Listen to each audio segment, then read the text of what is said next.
je vous souhaite la bienvenue et je vous remercie vivement de vous être rendu disponible pour nous faire part de votre témoignage. Nous avons entamé les travaux de notre commission d'enquête sur l'identification des défaillances de fonctionnement au sein des fédérations françaises de sport, du monde sportif et des organismes de gouvernance du monde sportif le 20 juillet dernier. L'Assemblée nationale a choisi de créer cette commission d'enquête à la suite de très nombreuses révélations publiques de sportifs et sportives, dont le vôtre, et de divers scandales judiciaires ayant trait à la gestion de certaines fédérations. Nos travaux se déclinent donc autour de 3 axes. L'identification des violences physiques, sexuelles ou psychologiques dans le sport, l'identification des discriminations sexuelles et raciales dans le sport et l'identification des problématiques liées à la gouvernance financière des fédérations sportives et des organismes de gouvernance du monde sportif bénéficiant d'une délégation de services publics. Nous vous sommes très reconnaissants d'avoir accepté de nous faire part de votre expérience lors de cette audition, étant donné le courage que cela requiert. Vous avez dénoncé les faits de violence de la part de votre entraîneur de tennis, M. Andrew Gades, qui s'est avéré être un prédateur sexuel maniant la manipulation psychologique. Vous avez ainsi été humilié et violé près de 400 fois lorsque vous aviez entre 12 et 14 ans. Et vous avez dénoncé le règne de l'omerta de la part de votre entourage dans le monde du tennis. Presque 15 ans plus tard, avec d'autres victimes du même prédateur sexuel, vous avez réussi à dénoncer ces viols qui ont conduit à la réclusion criminelle de cet entraîneur pour une durée de 18 ans. Puis vous avez créé l'association Rebond pour conduire des interventions de prévention et de sensibilisation auprès des clubs et de la Ligue, ainsi que de la formation et de l'aide aux victimes. Pouvez-vous nous expliquer votre calvaire à l'époque, le cheminement que vous avez suivi jusqu'à votre plainte et les conséquences de ces violences sur votre santé physique et mentale depuis, pour nous permettre de comprendre la gravité de ces faits? Pouvez-vous également présenter votre association et nous indiquer les mesures qui, selon vous, devraient être mises en place pour lutter contre de telles pratiques? Je rappelle que cette audition est ouverte à la presse et qu'elle est retransmise en direct sur le site de l'Assemblée nationale. Avant de vous laisser la parole et d'entamer nos échanges pendant environ 1 heure, je vous rappelle que l'article 6 de l'ordonnance du 17 novembre 1958 relative au fonctionnement des assemblées parlementaires impose aux personnes entendues par une commission d'enquête de prêter serment, de dire la vérité, toute la vérité, rien que la vérité. Je vous invite donc à lever la main droite et à dire « je le jure » après avoir activé votre micro. Je vous remercie. Je le jure. Je vous remercie et vous avez la parole. Tout d'abord, je voulais vous remercier, vous aussi, d'avoir créé cette commission et de vous soucier de ce fléau qui touche le sport, mais pas que. Voilà, je vais me présenter. Donc, je m'appelle Angélique Cauchy, j'ai 36 ans et aujourd'hui, je suis professeure de PS et j'habite dans le sud-ouest de la France, à Bayonne. J'ai commencé le tennis à 4 ans. Alors, je suis d'une famille, ma mère est espagnole et elle a vécu des violences sexuelles quand elle était plus jeune. Enfin, sa maman s'est fait violer devant elle quand elle était très jeune et j'ai grandi avec cette image. Elle me l'a raconté quand j'étais toute petite et j'ai tout de suite eu une relation où j'étais plutôt la mère de ma mère. Elle était très fragile, elle avait des traumatismes qu'elle n'a pas réussi à régler. Et mon père est quelqu'un du nord de la France qui parle peu, qui n'est pas très démonstratif et qui disait pas « je t'aime ». Et moi, j'étais une enfant qui avait besoin de beaucoup de reconnaissance. J'étais HPI, HPE, donc haut potentiel intellectuel et émotionnel. Et voilà, j'avais de l'avance à l'école. J'attendais qu'on dise toujours que c'était bien. J'essayais d'être la petite fille parfaite et j'avais besoin du regard des autres. Et donc, j'ai commencé le tennis parce que j'allais en Espagne en vacances et il y avait un prof de tennis à la plage qui avait dit à mes parents « inscrivez-la, elle a l'air super douée ». Donc je m'étais inscrite et rapidement j'ai joué avec des garçons de 12 ans parce qu'il n'y avait pas de filles de mon niveau dans mon club. Et à 7 ans, j'ai été prise par la Ligue du Val d'Oise, donc, qui me fournissait des entraînements supplémentaires et qui donnait une bourse dans mon club pour que je puisse m'entraîner davantage et que ça ne coûte pas trop cher à mes parents parce que ma mère ne travaillait pas et mon père était fonctionnaire de police. Donc on n'était pas particulièrement aisés.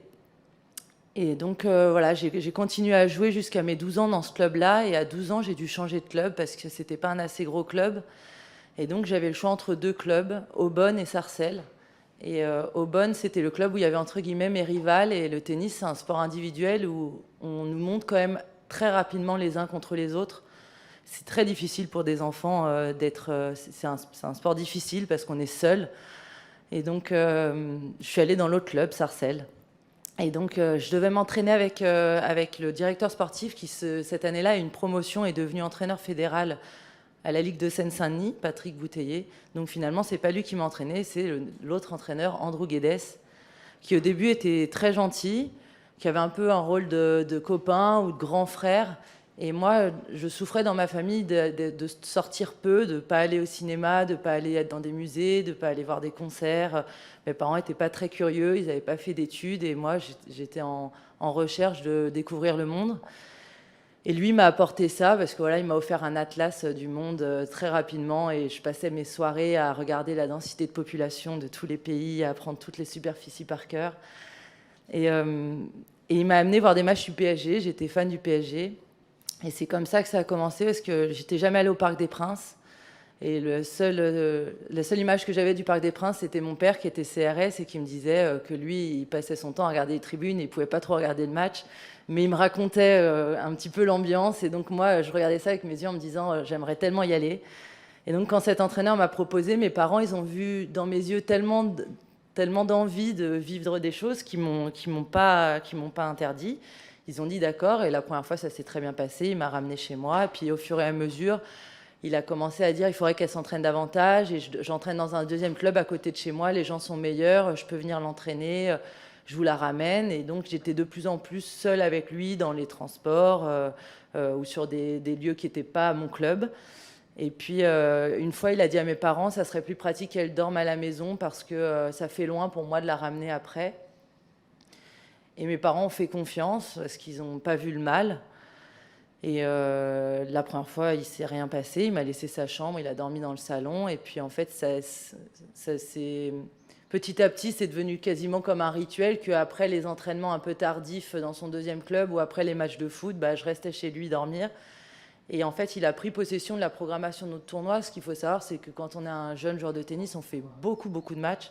Et je faisais 125 matchs par an en plus de ma scolarité. Ça fait l'équivalent d'un match tous les 3 jours. Et donc, mon père, il était le seul à conduire. Et c'était une grosse charge pour lui de devoir gérer mes entraînements, mes matchs et ceux de ma petite sœur, qui avait 2 ans de moins et qui jouait aussi au tennis. Donc, ça a été un soulagement pour ma famille quand il s'est proposé de m'inscrire dans des tournois et de m'y emmener. Et voilà, il y a un soir où il est resté, il m'a demandé s'il pouvait me raconter une histoire. J'ai trouvé ça un petit peu bizarre, j'avais quand même 12 ans, j'en avais pas 5. Et j'ai dit, il n'a pas d'enfant, peut-être qu'il a besoin d'affection, peut-être qu'il voudrait que je sois comme sa fille. Et puis la fois d'après, il est resté un peu plus longtemps, puis après il me demandait si je pouvais lui caresser le dos, et puis il me prenait dans ses bras. Et en fait, ça s'est fait tellement petit à petit que je savais que tout ça était pas normal. J'étais très mal à l'aise, je voulais pas que ça arrive, mais je savais pas à quel moment il fallait que je dise stop. Et j'étais seule, loin de chez moi, à 30 km, et à 12 ans, on n'est pas capable de s'opposer physiquement et psychologiquement à un adulte, d'autant plus si c'est quelqu'un qu'on respecte et qu'on admire. Et surtout si on pense que cette personne va nous aider à peut-être accéder à nos rêves. Alors il faut savoir que quand je suis arrivée au club de Sarcelles à 12 ans, j'avais pas du tout envie d'être joueuse professionnelle. Moi, je voulais faire Sciences Po Léna. Et donc, voilà, le monde du tennis, pour moi, j'étais dans les 3-4 meilleures joueuses françaises, mais je me voyais pas être joueuse professionnelle.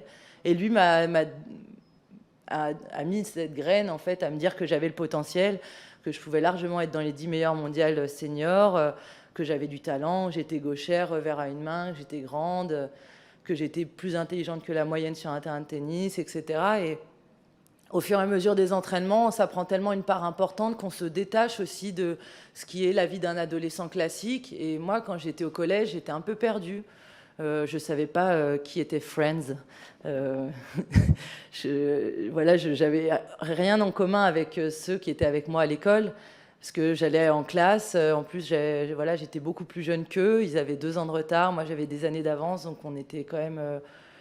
C'était un monde qui nous séparait, et moi je sortais des cours et je sortais en courant pour que mon père me récupère et m'emmène m'entraîner jusqu'à 20h30, puis je rentrais chez moi et c'était ça tout le temps, et les week-ends j'avais les tournois, donc j'étais vite seule aussi au collège, et cet isolement participe aussi aux faits de violence que peuvent subir des jeunes comme ça dans les milieux sportifs, parce que c'est comme moi aujourd'hui je suis professeure de PS, voilà, comme le harcèlement, quand un enfant est seul, il est beaucoup plus facilement une proie, et je pense qu'il a vu que j'étais une proie facile, entre guillemets, pour plein de raisons, parce que j'avais une faille de reconnaissance que j'avais pas de ma famille, parce que j'avais besoin de découvrir le monde, une curiosité que mes parents n'arrivaient pas à satisfaire, parce que j'avais besoin d'être, si c'était possible, parfaite, la meilleure possible en tout cas, et ils pouvaient me pousser très loin physiquement et psychologiquement, et j'étais capable d'encaisser. Et cette exigence aussi, finalement, s'est retournée contre moi. Si j'avais pas accepté tout ça par envie de bien faire, peut-être qu'il aurait choisi quelqu'un d'autre. Mais donc voilà, et puis un jour il m'a plaqué contre le couloir en face de sa salle de bain, il m'a embrassé sur la bouche, et là ça m'a fait un choc, j'étais sidérée. Ça s'est fait en quelques mois, en même pas 2-3 mois, et je lui ai dit non, il faut pas, c'est pas bien, moi je veux pas. Et il me dit mais quoi, tu sais, ça arrive souvent, les relations entraîneur-entraîné, on passe tellement de temps ensemble, c'est normal, les gens peuvent pas comprendre, mais ça arrive souvent. Et moi je voulais pas du tout, il avait l'âge de ma mère. Enfin, moi, ma seule expérience, c'était l'été d'avant. J'étais tombée amoureuse, entre guillemets, du grand frère d'Adrian Manarino, qui est un joueur de tennis, qui s'appelle Morgan. Et au bout de 3 semaines à passer notre temps ensemble, on s'était tenu la main. Donc, c'était un peu ça, mon expérience. Et donc, il m'a dit, c'est rien. Et moi, j'étais tétanisée. 10 minutes après, dans l'ascenseur, il m'a réembrassée. Et je ne me suis pas opposée physiquement, et là j'ai su que ça allait être compliqué de m'en sortir. Et en fait, j'ai jamais rien dit à mes parents, parce que j'aurais pu peut-être le dire à ce moment-là. Après, c'était certainement trop tard, mais à ce moment-là, j'aurais peut-être pu le dire. Mais mon père, il nous disait, qui parlait jamais, c'est quelqu'un du Nord, nous disait tout le temps, si un jour quelqu'un vous fait du mal, j'attendrai pas que justice soit faite, je lui mettrai une balle entre les 2 yeux quitte à prendre 20 ans de tôle. Et c'est quelque chose qui m'a tellement marquée.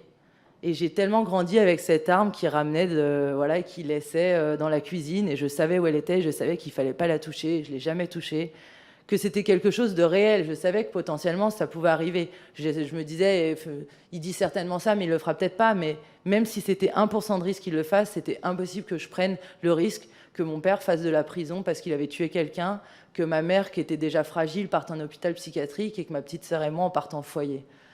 Donc je me suis dit, il va falloir que je m'en sorte seule. Et ça m'a pris 2 ans. Et avant mes 13 ans, il m'avait déjà violée digitalement avec le pénis. Et en fait, c'est ce que j'ai dit à la barre, c'est assez bizarre et étonnant de le dire, mais je préférais les fellations parce que ça me faisait pas mal.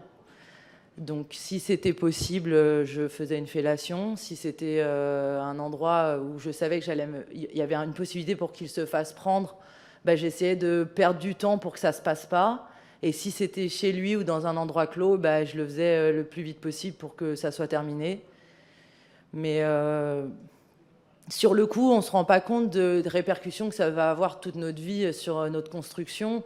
La seule chose qu'on essaye de faire, c'est de survivre. Et voilà, j'avais un petit carnet avec les autographes des joueurs du PSG parce que j'allais les voir au camp des loges. Et entre ces feuilles, j'écrivais « J'en peux plus, il faut que ça cesse, je vais faire que tout s'arrête ». Et j'ai pensé tellement de fois à me suicider. Et à chaque fois, j'arrachais la feuille et je disais « Non, il ne faut pas que ma mère, complètement maniaque, qui fouille notre chambre toutes les 2 secondes, tombe dessus ». Donc j'arrachais la feuille et je la dépiotais en petits morceaux et je les jetais dans toutes les poubelles du trajet qui m'emmenait au collège. Il y avait 867 pas. Parce que j'ai développé un toc de comptage où, pour me rassurer, je compte tout le temps. Aujourd'hui, je compte le nombre de coups de raclette que je mets dans la douche, c'est 9, le 17 expirations sur 100 mètres de footing. Enfin, c'est quelque chose, voilà, qui m'a permis de me raccrocher à ce que je pouvais maîtriser parce que je ne maîtrisais plus rien. Et en fait, je suis partie à La Baule au mois de juillet. Donc, c'était finalement... lui est originaire de La Baule et en fin de compte, j'ai appris au cours du procès que c'était un petit peu son mécanisme parce qu'à chaque fois, il a amené ses victimes à La Baule, loin de chez elles, complètement déracinées, pour passer à des stades supérieurs, entre guillemets. Alors, moi, pendant ces 15 jours-là, ça a été les 15 pires jours de ma vie. Il m'a violée 3 fois par jour. Et le premier soir, il m'a demandé d'aller dans sa chambre et j'y suis pas allée.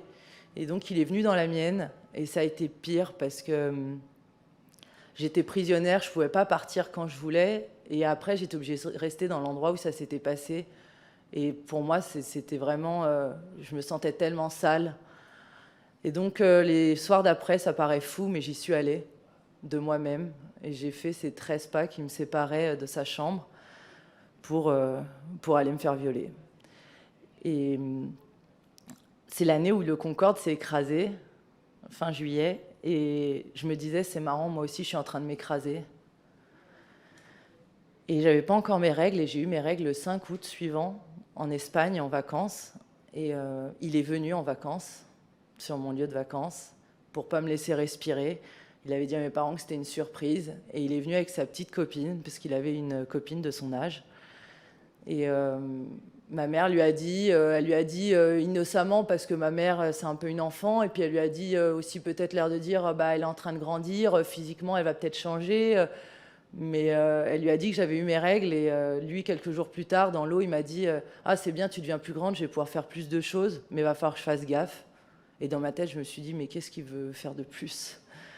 Et en fin de compte, malheureusement, pas pour moi, mais pour les autres, il a fait tellement pire. En termes sexuels. C'est-à-dire que moi, voilà, moi, je me suis pas fait sodomiser. Moi, il m'a pas mis de cuillère en bois dans le vagin. Moi, il m'a pas laissé nue dans la forêt plusieurs heures. Des choses qu'ont pu vivre certaines de mes co-victimes. Donc, quelque part, je suis plutôt chanceuse de ce côté-là. Mais par contre, psychologiquement, ça m'a détruite aussi parce qu'il disait des choses... Il me disait qu'il avait le sida et qu'il me l'avait donné. Et à la fin des années 90, ça faisait un petit peu plus peur que maintenant. Et moi, j'ai vécu entre 13 et 18 ans en pensant que j'avais le sida. Et quand j'ai eu mon permis, et je suis allée toute seule chez le médecin pour la première fois, parce que j'avais une maman très mère-poule qui m'accompagnait jusqu'à mes 18 ans chez le médecin. Et j'avais demandé s'il pouvait me faire des analyses, parce que j'étais un peu fatiguée avec tout le sport, les études. Et donc, il a dit, oui, je vous fais le fer, les vitamines, etc. Et je lui ai dit, oh, vous pouvez aussi me mettre le HIV à tout hasard. Et moi, j'étais persuadée que je l'avais, et je me souviendrai toujours devant cette pancarte marquée « Parking réservé à la clientèle » dans ma Seat Ibiza que mes grands-parents m'avaient offert.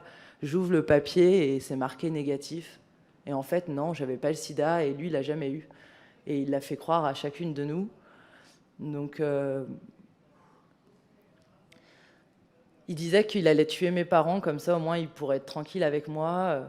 Il me disait, s'il te reste une semaine à vivre, qu'est-ce que tu fais? Et je disais, bah, je sais pas, je passe du temps avec ma famille. Il me dit, moi, je vais acheter une arme et je tire sur tout le monde. Enfin, c'était tellement de violence. Il a déjà frappé des gens qui, soi-disant, me regardaient dans la voiture, enfin, un poids lourd sur l'A86. Il y avait trop de monde à Nanterre, on était en bouchon. Et il est sorti de la voiture avec une batte de baseball et il a dit qu'il allait lui casser la gueule parce qu'il était en train de regarder mes jambes, alors que pas du tout. Il conduisait qu'avec les genoux, il se droguait, il me laissait à la cité Pablo Picasso pour aller s'acheter sa drogue. Et moi, j'étais tétanisée dans la voiture et je regardais les rétroviseurs sans arrêt pour savoir si quelqu'un allait me kidnapper ou j'en sais rien, de quoi j'avais peur, mais j'étais terrifiée. Et en fait, j'ai essayé la deuxième année de m'en sortir en essayant d'aller le moins souvent possible chez lui. Je demandais à mon père de m'inscrire dans des tournois proches de chez moi. J'ai demandé à m'entraîner plus souvent à la Ligue pour moins m'entraîner avec lui. Et au fur et à mesure, j'ai réussi à sortir un petit peu de cette emprise. Mais il faut savoir que je m'habillais comme lui, il m'achetait les mêmes habits que lui. J'étais son mini-lui, je mettais ma casquette à l'envers comme lui. J'avais des habits qui m'allaient 3 fois trop grands parce qu'il me donnait ses habits. Je mangeais ma pizza comme lui, c'est-à-dire que je mangeais plus mes bords de pizza alors que j'adore la croûte des pizzas. Mais j'étais devenue une marionnette, j'étais son esclave sexuel. Il faisait ce qu'il voulait de moi et à chaque fois je me disais, j'avais la peur au ventre en me disant je peux mourir dans l'heure qui suit. Et j'ai ce sentiment d'insécurité. Aujourd'hui j'ai 36 ans et je vais mieux que depuis janvier. Janvier, j'ai décidé d'aller voir un psychiatre pour la première fois. Et ça va quand même beaucoup mieux. Mais voilà, le jour de mes 14 ans, ma mère m'a offert un nouveau téléphone, un 3310 bleu ciel Nokia avec le jeu du serpent. Pour ceux qui sont de ma génération, c'était une passion. Et je me suis promis de jamais répondre à son numéro de téléphone 06 09 40 11 88. C'est un numéro, j'irai dans ma tombe avec. Des fois, je donne son numéro à la place du mien. Et j'ai réussi à plus jamais répondre. Et il a essayé pendant 15 jours de m'appeler. Et quand il a vu que je répondais plus, il est passé à autre chose et il a pris une autre victime. Et elle s'appelait Astrid. Et je la connaissais. Et ça s'est fait sous mes yeux. Et le plus dur pour moi à vivre, c'est de me dire que je ne les ai pas sauvés. C'est que j'ai dû faire le choix à 12 ans de sauver ma famille et de ne pas les sauver elles. Et que si j'avais parlé, il n'y aurait pas eu les autres victimes. Et ça, c'est ce qu'il y a de plus dur, vraiment. Elle me dit sans arrêt, tu avais 12 ans, c'était pas un choix à faire, tu pouvais rien faire, c'était pas à toi de le faire. Mais il n'empêche qu'aujourd'hui, j'essaye de faire le bien, d'être prof de PS pour essayer d'être une adulte qui porte les enfants à s'élever sans être manipulée, sans être sous emprise. Et j'espère que le jour où je mourrai, j'aurai fait plus de bien que le fait de ne pas les avoir sauvés, que ça me soulagera un petit peu. Et surtout, je remercie quand même tous les jours en me levant la petite fille de 12 ans que j'étais, d'avoir choisi la vie et de m'avoir permis de rencontrer ma femme et d'avoir un fils. Elle a été très forte, la petite de 12 ans que j'étais, et je suis un petit peu morte à 12 ans, mais c'est un petit peu grâce à elle que je suis là aujourd'hui.